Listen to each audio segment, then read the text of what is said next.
All right, everybody, we're going to keep it moving. We're going to touch on the co-main event, special attraction 154 pounders.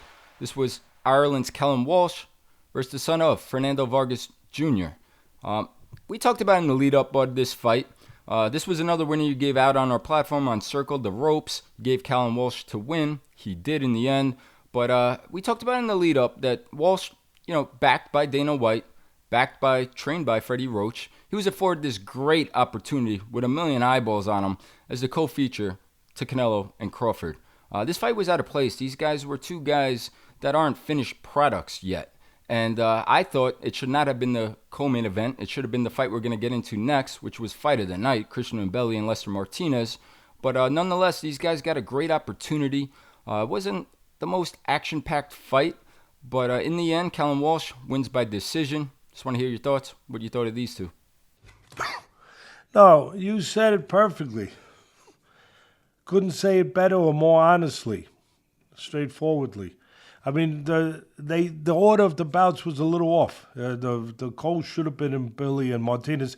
Not only the fight of the night, but one of the fights of the year, candidate for fight of the year, no doubt about it. But Walsh and Vargas, there's still works in progress. I thought Walsh would win for two reasons, and he did. One, his length. He's tall, he's long. When he used his length, he had an edge with the jab, with the outside. And the other reason I thought he would win is that he had more amateur pedigree, more amateur background. Vargas Jr. didn't have a lot of amateur background. And that is a distinct advantage because guys are more confident. They're more seasoned. They've seen more. They've been in with more. And it shows. It shows when you put two guys that are still, as you said, still incomplete as far as their development. The one with more amateur experience, the one who's longer, he's going to have an edge, and he did have an edge. Vargas fought in spots offensively. I mean, he didn't embarrass himself. Neither one. It was fairly competitive, but Walsh had the edge. One of the reasons he had the edge, he was busier.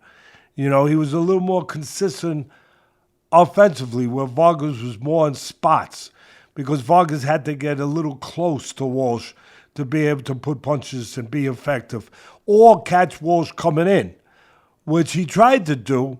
I thought he could have done it a little bit more.